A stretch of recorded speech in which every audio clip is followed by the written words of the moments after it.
días, damos comienzo con nuestras clases virtuales del día de hoy, martes 12 de octubre, en donde estaremos trabajando las asignaturas de español, matemáticas e historia. Comencemos.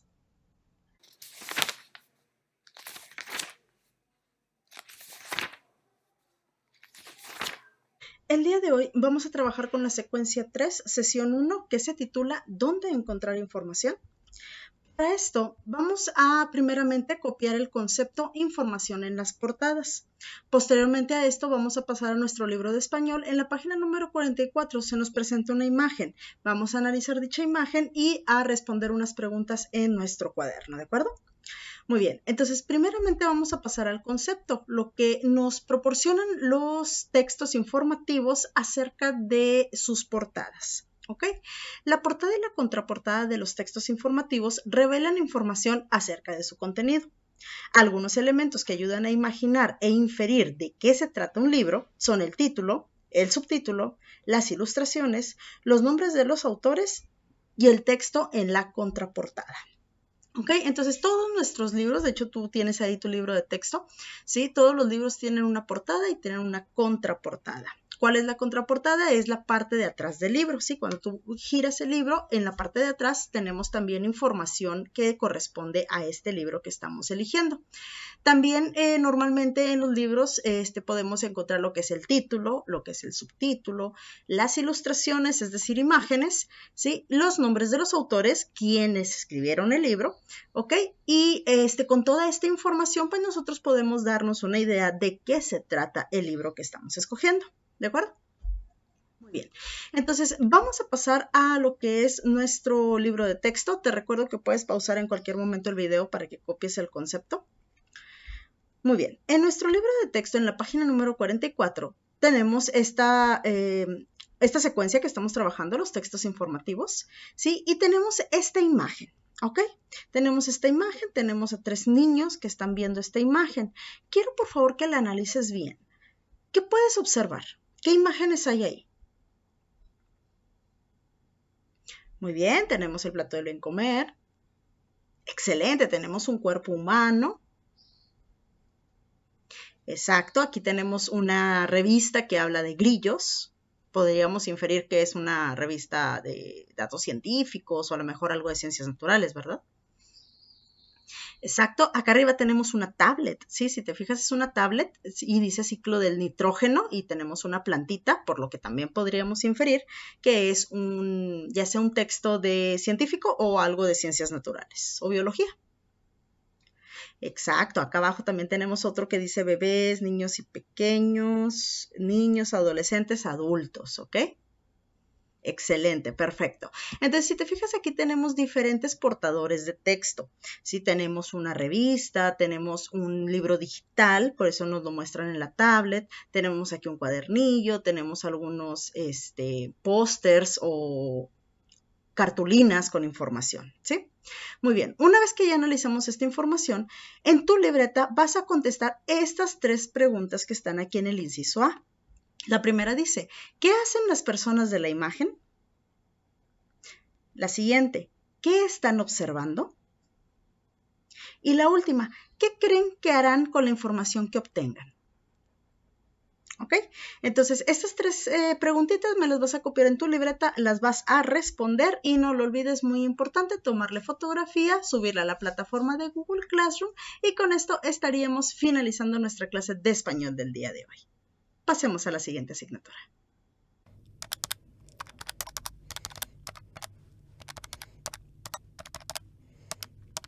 Tema, escrituras aditivas equivalentes, fracciones mayores o menores que la unidad. Hoy vamos a realizar como actividad el concepto y te recuerdo, muy importante, subir la fotografía de tu evidencia a la plataforma de Google Classroom. Muy bien. Cuando decimos que hay 2 cantidades equivalentes, esto significa que representan el mismo valor, ¿ok? La palabra equivalente quiere decir mismo valor. Por ejemplo, 1/8 más 1/8 es igual a 1/4. ¿Por qué razón esto? Porque 1/8 más 1/8 me da 1/4. ¿De dónde salió ese 4 si aquí me están dando 8? Vamos a ver por qué. Aquí ponemos 1/8 más 1/8 es igual a 2/8. Y recuerdas cuando tuvimos la clase virtual, te expliqué el cómo sacar fracciones equivalentes. Se utilizan las tablas, ¿ok? Y se hacen divisiones. ¿Qué es lo que hacemos? Buscamos un número, perdón, una tabla. Buscamos una tabla que como resultado tenga el 2 y el 8. ¿Sí? Recuerda que tiene que estar en la misma tabla. Aquí ya me la están dando, ya tienes aquí la respuesta, ¿sí? Pero, ¿qué tabla sería?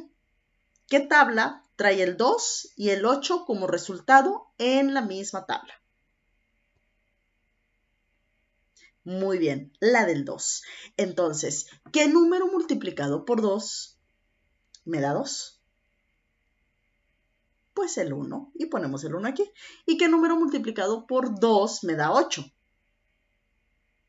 4, muy bien, 2 por 4, 8. Entonces el resultado es 1/4.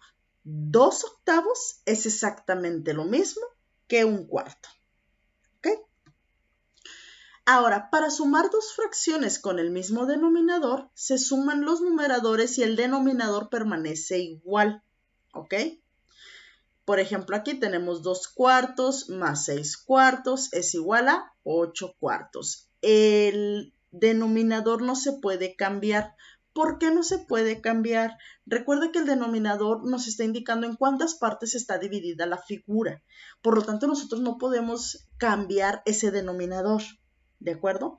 Ya más adelante estaremos hablando de sumas de fracciones con diferentes denominadores, porque sí se puede. Sí se puede sumar, por ejemplo, 2/4 más 5/8, un ejemplo. Pero más adelante lo veremos, ¿ok? Ahorita lo que me interesa es que quede bien entendido que al momento de sumar, los denominadores no se suman. Pasa igual. ¿Por qué? Porque estamos hablando de una unidad que está dividida en 4 partes. Sigue siendo la misma unidad dividida en 4 partes, ¿ok?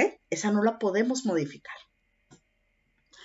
Ahora, cuando en una fracción el numerador es menor que el denominador, la cantidad representada es menor que la unidad. ¿Qué quiere decir esto? Ok, aquí nos dice, por ejemplo, que nuestra unidad está dividida en ¿cuántas partes? 6 partes. El denominador nos dice que está dividida en 6 partes y aquí está. 1, 2, 3, 4, 5, 6 partes. Y el numerador nos dice que están tomando solo 2 partes y aquí están coloreadas. Pero si en una fracción el numerador es mayor que el denominador, la cantidad representada es mayor que la unidad. ¿Qué quiere decir esto? Por ejemplo, aquí en esta parte, aquí en este ejemplo, 8/4, nos está diciendo que se están tomando más de la cantidad en la que está dividida la unidad. Por lo tanto, necesito más de una unidad para poder completar esto. Aquí tenemos otro ejemplo, 8/6. 8 es mayor que 6, ¿ok? A este tipo de fracciones se le conoce como fracciones impropias, ¿de acuerdo? ¿Qué quiere decir? Que necesitamos de 2 unidades para poder hacer esto en una figura. Tenemos 2 unidades que las dos tienen que estar divididas en 6 partes iguales y se están tomando 8 en total. Tengo las primeras 6 completando una unidad y 2 más para poder completar lo que me pide el numerador. Y aquí tengo una unidad y 2/6. O también es correcto decir 8/6, que en este caso está así. 8/6. Tengo 1, 2, 3, 4, 5, 6, 7, 8 coloreadas de 6 partes. Aquí muy importante, no te vayas a confundir, ¿sí? Recuerda que no podemos sumar las partes en las que están divididas las unidades, ¿sí? Si la unidad está dividida en 6, aquí en esto yo no puedo decir, son 8 partes de 12, ¿ok? No son 12. No se suman los denominadores. Las partes en las que están divididas las figuras no se suman. Acuérdate lo que acabamos de ver aquí, ¿sí? Esto es lo mismo. No puedo sumar 4 más 4, 8. Es incorrecto, ¿ok? No se suman. Aquí son sextos, aquí son sextos. No puedo decir doceavos. ¿Entendido? ¿Ok? Entonces, estoy tomando 8 partes de 6 en las que está dividida la figura. ¿Ok? Espero no haya confusión con esto y si la hay, por favor, no dudes en mandarme un mensaje, hacerme una llamada, no hay ningún problema, te lo puedo volver a explicar o de una manera diferente, ¿de acuerdo? Entonces, te recuerdo, hay que anotar este concepto, voy a volver a poner lo que es el título. El título del tema es escrituras aditivas equivalentes, fracciones mayores o menores que la unidad, ¿sí?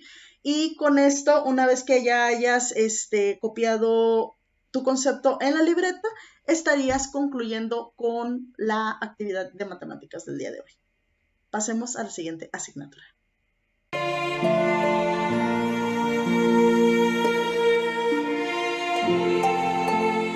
Trabajar el tema, una nueva actividad, la agricultura. Para esta actividad vamos a trabajar en la página 24 y 25 de tu libro de historia. Te recuerdo que aún no lo tienes físicamente, pero lo puedes encontrar digital en la página de Facebook o igualmente dentro de la plataforma de Google Classroom. Subí estas 2 páginas dentro de la misma tarea. ¿De acuerdo? ¿Qué es lo que vamos a hacer? Vamos a trabajar con una tabla que en un momento te la voy a explicar en la página 25.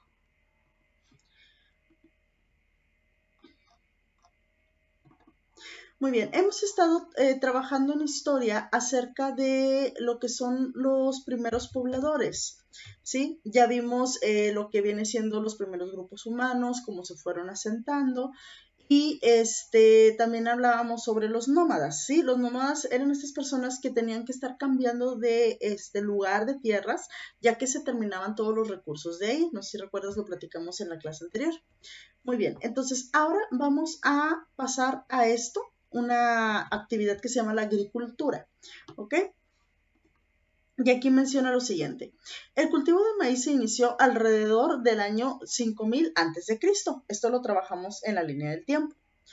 Probablemente en un principio las mujeres y los niños aprendieron a identificar las plantas comestibles y comenzaron a cuidarlas. Después observaron que las semillas se dispersaban a otros lugares a través del viento, transportadas por los pájaros o los insectos, y que donde caían las semillas nacían nuevas plantas. Todo esto para ellos era nuevo, ¿de acuerdo? Ellos no comprendían todavía que las plantas nacían a través de las semillas, ¿sí? Y que eran los pájaros, las mariposas, las abejas quienes polinizaban y pues comenzaban a crear nuevas plantas. Entonces, cuando ellos comprenden este proceso, comienzan a sembrarlas para obtener sus propios alimentos, ¿ok? Que es aquí en donde comenzamos la agricultura, ¿ok? La agricultura, recordamos que es el cultivo de las plantas. Muy bien. Para explicar por qué los grupos nómadas de cazadores-recolectores empezaron a practicar la agricultura, los investigadores consideran que en ciertas regiones llegó un momento en el que la población aumentó tanto que lo recolectado ya no alcanzaba para alimentar a todos los integrantes del grupo. Es por eso que buscaron la manera de producir más alimentos, ¿ok? ¿Por qué? Porque a veces llegaba un momento en el que ellos ya no podían estar viajando porque eran demasiadas personas las que conformaban su grupo, ¿sí? Entonces, ellos comenzaron por optar con esta opción de empezar a cultivar sus propios alimentos. Y aquí tenemos una imagen en donde están estas personas cultivando, ¿sí? Estas plantas. Vemos aquí donde ya les están empezando a cuidar. Y esto abre paso a la sedentarización, ¿sí? O que son sedentarios. Ahorita vamos a ver qué es lo que significa esto. Muy bien. Gracias a la agricultura y a la domesticación de ciertos animales como el guajolote, los grupos humanos dependieron cada vez menos de la cacería y la recolección. ¿Qué quiere decir esto? Cuando ellos comienzan a aprender a cultivar las plantas y a domesticar animales como lo era el guajolote, las gallinas, pues ya empezaban a tener más alimentos, ya no era tan necesario salir a cazar. ¿Por qué? Porque pues la domesticación del guajolote nos permitía tener el pavo, ¿sí? Para la comida, ¿sí? La domesticación de las gallinas nos permitía pues tener pollo para comer, teníamos el huevo para comer, entonces ya no era tan necesario salir a cazar, ¿sí? Entonces, esto es lo que empiezan a realizar, empiezan a crear esta agricultura primero, ¿sí? Donde pues recolectaban los tomates, la cebolla, las zanahorias, etcétera. Entonces ya no era necesario de que, ay, que voy a salir muy temprano para ir a buscar más lejos, más comida, ya no, ya lo que tenían que hacer era levantarse temprano para cuidar sus plantas, para ir a regarlas, para ir a mover la tierra, recolectar sus propios alimentos, ¿ok? Que es donde comienzan también pues lo que son los sembradíos. Muy bien. Ahora, ¿qué más empezó en esta zona? Aquí menciona que se cultiva el maíz, el chile, el aguacate, el amaranto, el frijol y el chayote, ¿sí? Y pues también hacían lo de la caza y la pesca, pero en menor cantidad, ¿ok? También surgió la alfarería y la cestería, que es la creación de platos, ¿sí? De objetos como vasijas de barro, pues para poder estar guardando ahí sus alimentos. A partir de la sedentarización, se formaron las primeras aldeas y comenzó el intercambio o troque de productos. Así se inicia el comercio. ¿Qué es la sedentarización? Quiere decir que los grupos nómadas se les denomina nómadas porque se transportaban de un lugar a otro cuando los recursos se terminaban, ¿ok? Ellos llegaban a un lugar, les gustaba el lugar, hacían sus chozas de piel, de hojas, pero se terminaban los recursos de ahí. A lo mejor había un arbolito de manzanas y pues arrancaron todas las manzanas y ya no había manzanas. A lo mejor había unas plantitas de tomate, arrancaban todos los tomates y pues ya no había más tomates. Entonces, ¿qué decían ellos? Ya no hay que comer, ya también maté a lo mejor al grupo de jabalís que estaba ahí o maté al grupo de gallinas que estaba ahí y pues ya no hay nada. Entonces, pues vámonos. Vámonos a otro lugar en donde haya animales, donde haya nuevas plantas para poder seguir. ¿Qué hacían? Recogían sus cosas, solamente lo que podían cargar, abandonaban sus casas y se movían. Se iban a otra área. Por eso se llamaban nómadas, ¿sí? Porque se movían de un lugar a otro para buscar nuevos recursos.